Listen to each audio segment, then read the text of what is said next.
Voilà, ici je veux voir quelque chose de fondamental pour l'électricité, l'électronique et surtout pour les études d'automatisme et de transmission de données. Voilà, donc ici, c'est pour ça que j'ai vu les complexes, c'est pas pour rien. C'est pour en arriver là où je veux en arriver maintenant, parce que en fait, ça va intervenir dans les théories donc d'automatisme, dans les automatismes, et que j'ai besoin de ça. Et donc pour éviter que les gens ne se posent des questions, ben, j'ai fait toute une théorie sur les complexes pour arriver là où j'en suis arrivé. Voilà, donc ici il faut partir de la fonction complexe, de la variable complexe. Voilà, fonction complexe de la variable complexe.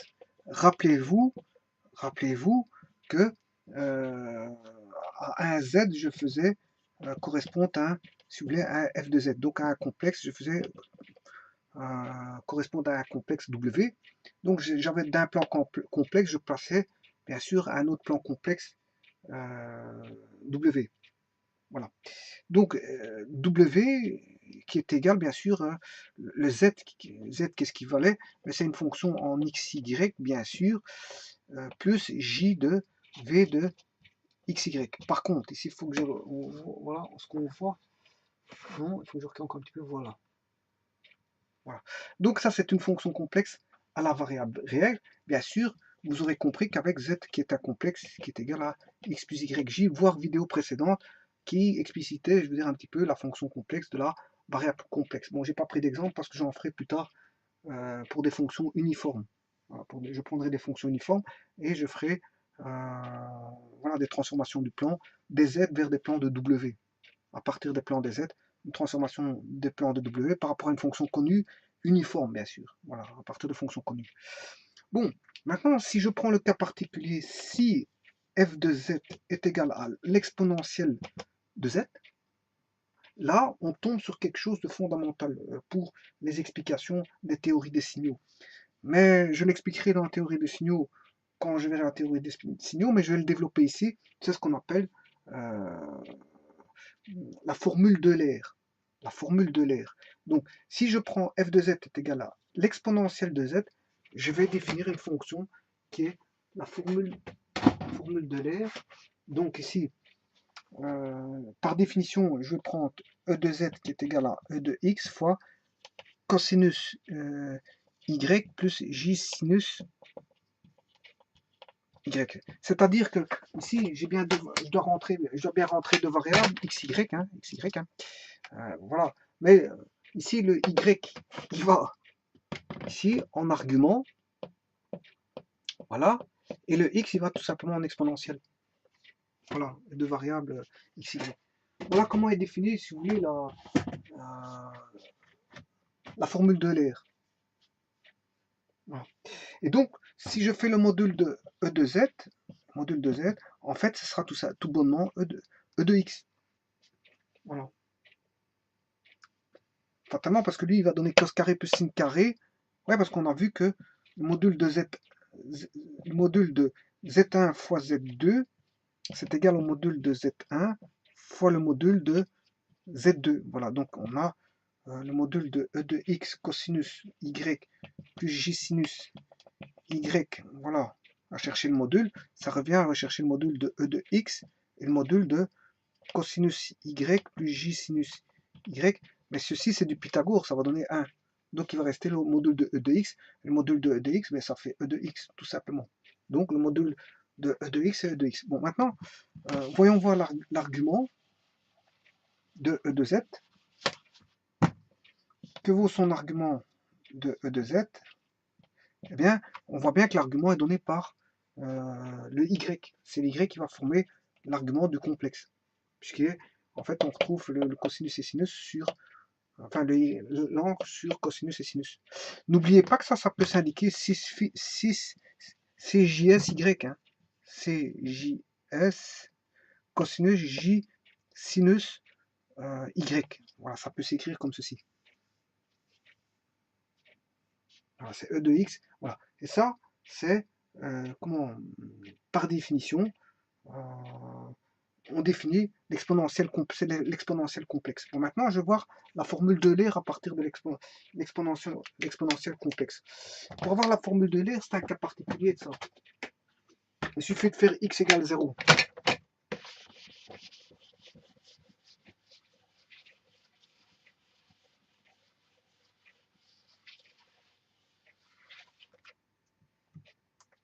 Alors,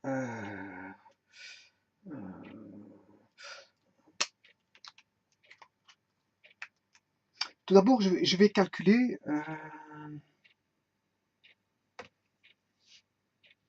E de z plus E de z bar en faisant x égale 0. Voilà.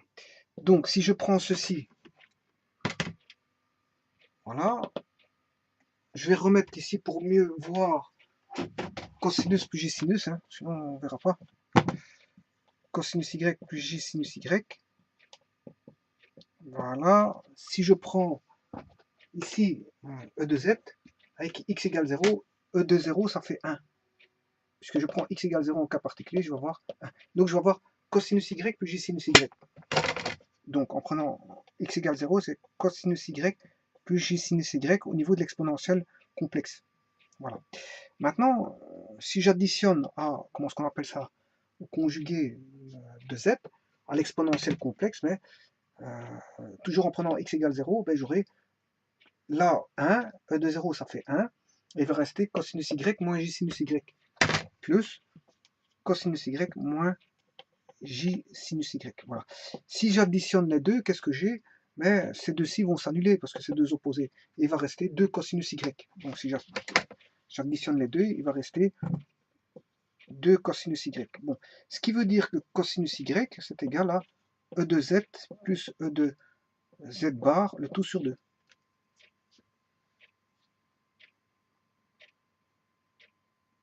Voilà.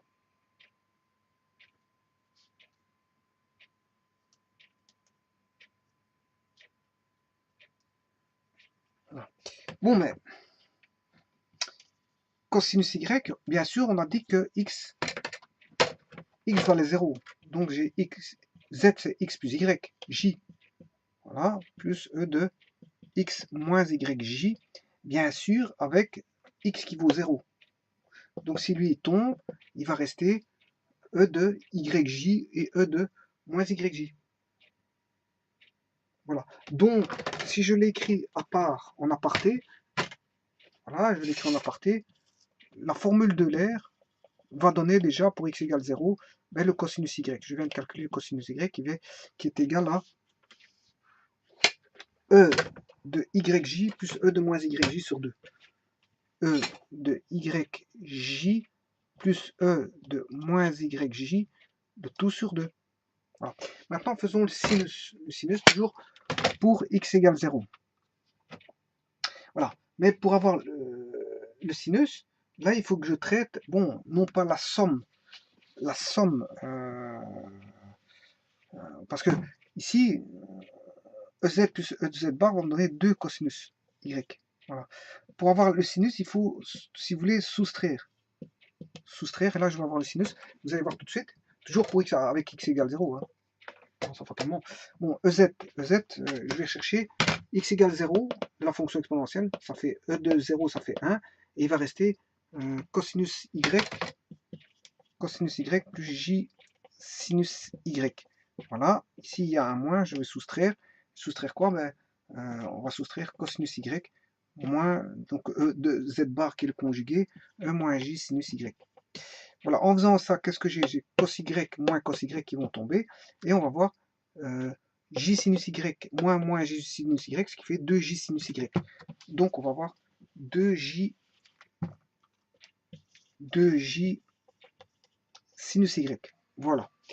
Donc maintenant, si je veux le sinus y, voilà, si je veux le sinus y, je divise par 2j. Donc EZ moins E de Z bar, le tout sur 2j, et là j'ai sinus y. Voilà. Je vais noter ça ici. Donc le sinus y, c'est égal à E de... Ouais, Ça va être, bien sûr, je vais pas terminer ici parce que Z c'est x plus YJ. Hein. X plus YJ, voilà, moins E de, là on a le conjugué, E de Z bar, E de moins X moins YJ, le tout sur 2J. Bien sûr, le X, j'ai dit qu'il était nul. Donc fatalement, ici, il doit chercher 0 ici, 0 là. Et il va rester E de YJ moins E de moins YJ, le tout sur 2J. Et là, j'ai le sinus de Y. Voilà.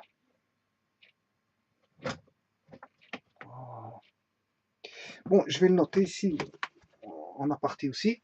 Ce qui fait E de YJ moins E de moins YJ, le tout sur 2J. Voilà. Et ça, j'ai les formules de l'air.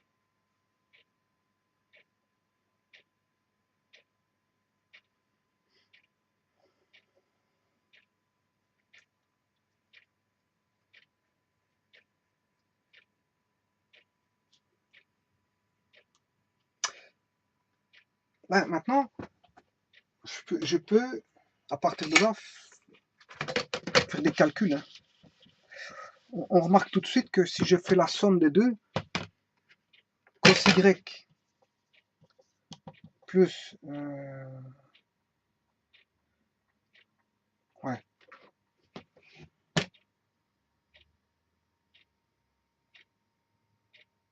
Voilà, moi je crois que je vais arrêter ici parce que, bon, ça suffit pour montrer ce que c'est que les formules de l'air. Voilà. Ça suffit pour montrer ce que c'est que les formules de l'air. Et à partir de là, si j'ai besoin d'autre chose, je développerai à partir de ça, tout simplement. Mais au moins, je peux partir à partir de ça. Donc j'ai bien l'exponentielle complexe qui a un module z égale x et un argument z égale y. Voilà. Et qu'à partir de là, je vais chercher les formules de l'air. Je vais retirer le cosinus et le sinus de y en connaissant, je veux dire, les exponentielles, dire, voilà, de y.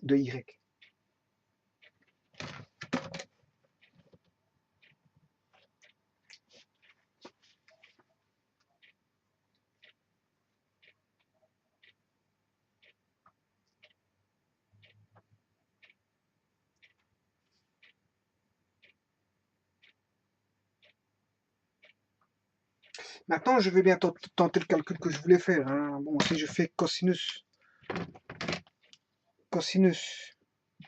y plus sinus y, qu'est-ce que l'on a? On additionne, si vous voulez, celui-là avec celui-là, c'est-à-dire E de YJ plus E de moins YJ, le tout sur 2, ouais, plus E de YJ moins E de moins YJ, le tout sur 2J.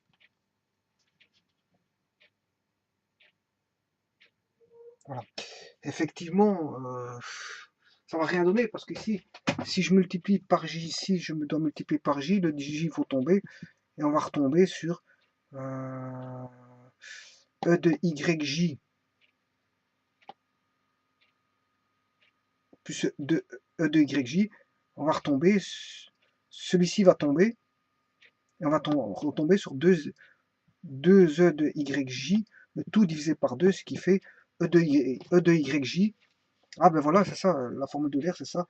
C'est E de YJ est égal à cosinus Y plus J sinus Y. Voilà. Et la formule de l'air, c'est plutôt ceci en fait. Voilà, je retombe sur la formule de l'air. C'est l'exponentielle, je veux dire. Voilà. Voilà.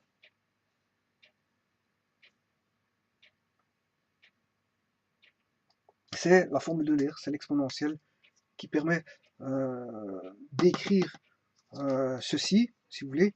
E de YJ est égal à 6 CJS de Y. Voilà.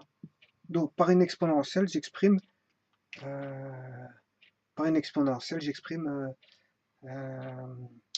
nombre complexe. Un nombre complexe. Voilà. Mais attention qu'ici, le module, apparemment, le module, il voudra toujours 1. Hein. Parce qu'on a du cosinus et sinus, on n'a pas d'amplitude ici. Donc ici, on aura une amplitude qui vaut 1. Donc fatalement, ici, le module, au maximum, le maximum du module, il vaudra 1. Voilà. Le maximum du module vaudra 1. Et ça, quel que soit le y, il vaudra toujours 1. Donc en fait, on va tourner, on tournera sur un cercle si vous voulez. Hein. Voilà.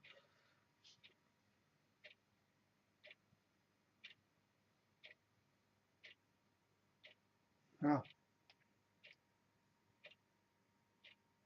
Si je remplace YJ par θ, donc ici je vais remplacer par θ, E de θ, là voilà, j'aurai ceci.